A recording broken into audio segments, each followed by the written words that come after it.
For me po, siguro po yung experience ko po about it is when I met someone online po. Since yung family ko po is very conservative and religious po, so like meeting someone online is like, tinuro po nila sa akin na it's a wrong thing po or may mali po doon. So nung nakilala ko po yung taong yun is I thought like mali po. Pero in the end po, it turned out to be a good lesson for me po. Since she shared a lot of things to me na hindi ko po alam in the world. Kaya po, I think that turned out to be a good thing for me po. That's all. Thank you. Nangyayari po sa akin yun is nagkaroon po ako ng insomnia. Akala ko po nung una masama po magpuyat. Sa health po, opo, masama po magpuyat. Pero nakalaunan po, nung sa pampupuyat ko po nakita yung comfort na gusto kong maramdaman. Nung times na wala po akong kakampi or wala po akong kasama sa mga dark hours ko. Opo, sabihin na natin nagkasakit po ako ng anemia, nagkaroon pa ako ng anemic. Pero dun po sa part na yun, dun ko po nagkaroon ulit ng hope na may continue po yung life na meron ako. At dun din po sa part na yun, dun ko po napag-isip-isip yung value ko, yung value ng buhay ko, tsaka yung possible na pwede po mangyari sa future. Huwag lang po talagang kung tayo magpapakulong sa past. Unang-una, naging single parents ako. At apat kong anak ko. Yung panganay ko, nalulog sa bisyo. Sa huli, kasi napaganda naman trabaho niya. Dahil nung kami nasa Langkiwa, pangit na nangyari sa amin doon. Para kami daga. Nung kami na pambaba ulit sa Binyang, gumanda ang buhay na namin. Nakapagtrabaho maganda yung mga anak ko. Yun lang. So, yun po yung tumigil ako before kasi pinag-aral ko yung mga kapatid ko. Tapos ngayon, nagpatuloy ulit ako. Tapos na-meet ko sila, yung mga anak-anak. Yeah, for me, kasi recently, parang there's a situation na from friends lang naman. Siyempre, di ba, parang common na yung sa high school friends, so matagal na kayong magkasama and all, ganyan. Then sometimes, your mindset as you grow older, parang hindi na siya same. So, for me naman, since I cut them off or parang naglaylo ako sa kanila, is for the better na, for my own peace din, na kinatap ko sila, knowing na mas okay na yung pakiramdam ko within myself. Parang, wala ka nang kasama ng mga tao na hindi good for your own peace. Parang ganas. Actually, meron po. Kasi po, nung junior high school ako, mahilig po gumala with friends and kahit ayaw ng parents ko, minsan tatakas ako, sama ako sa kanila, gagala muna ako bago magpaalam, ganon. And noon, nagagalit sila sa akin, syempre, kasi sumusuway ako sa kanila. And I know ngayon na masama nga yun.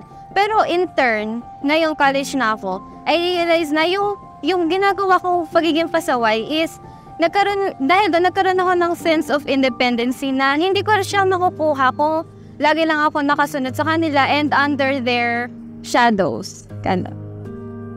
Sa umpisa hindi siya parang napipil bad ka talaga na gawin. Pero at the time goes by din naman na nararamdaman mo rin na mas better din pala yun na ginawa mo. Yeah, tsaka para sa own peace mo rin ako. Pero sabi ko naman iba, para people grow up like that.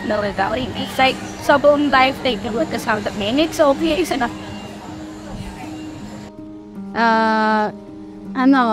Bumagsak ako sa major course ko, the subject. Na-depress ako. Inisip ko na gusto ko nang tumigil. Tapos, hindi ko alam yung gagawin ko kasi first time kong bumagsak.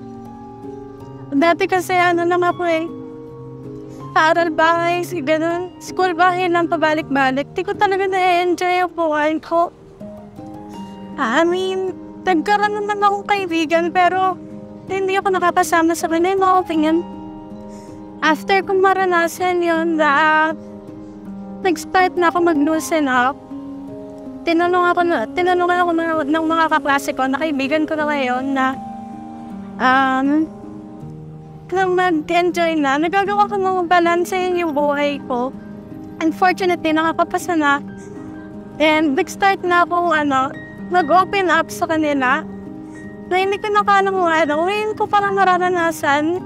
Kasi, natanda ko na. hindi ko nakakalain na yung pagbagsak ko yun sa isang subject lang, makakatulong ng ganito kasi iba yung ginahaway na may kaibigan ka, may kabarkada ka na nakapaligid sa'yo. Yun lang. Everything happens for a reason. Madalas nating narinig ang mga salitang ito kapag may mga pangyayari tila hindi maganda.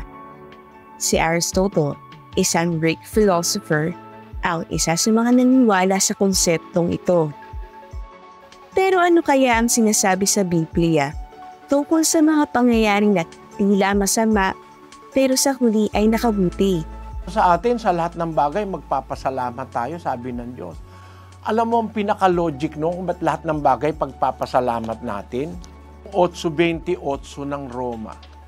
At nalalaman natin na ang lahat ng mga bagay ay nagkakalakip na gumagawa sa ikabubuti ng mga nagsisiibig sa Diyos. Kaya pala naman dapat ipagpasalamat mo lahat ng bagay lahat pala naman ng bagay na mangyayari, ikabubuti mo Kaalamang Kristiyano yun.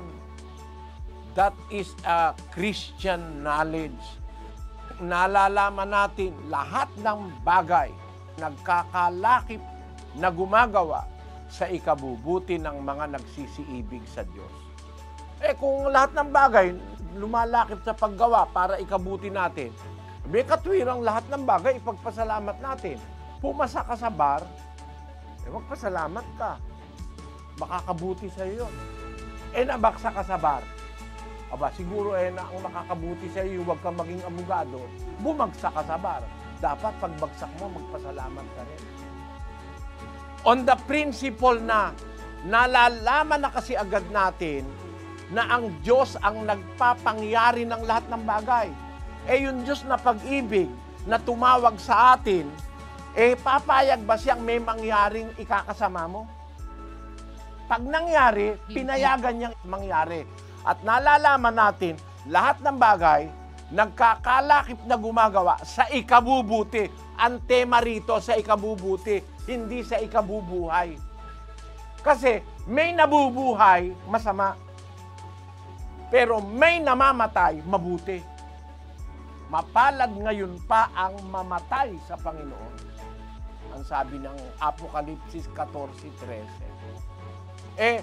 Kung ano man ang nangyari, kinabuhay mo o ikinamatay mo, ang punto ng Diyos doon, yung ikabubuti mo. Ang kailangan lang nating matiyak ay umiibig tayo sa Diyos. Tinawag tayo ng Diyos, umiibig tayo sa Kanya. Pagtiyak natin sa puso natin, mahal natin ang Diyos, mahal natin ang katwiran, mahal natin ang Panginoong Hesus, mahal natin ang katuruan. Ngayon, may nangyari sa yung isang bagay, ikabubuti mo yun. Ikabubuti mo yun. Hindi mo yun ikakasama.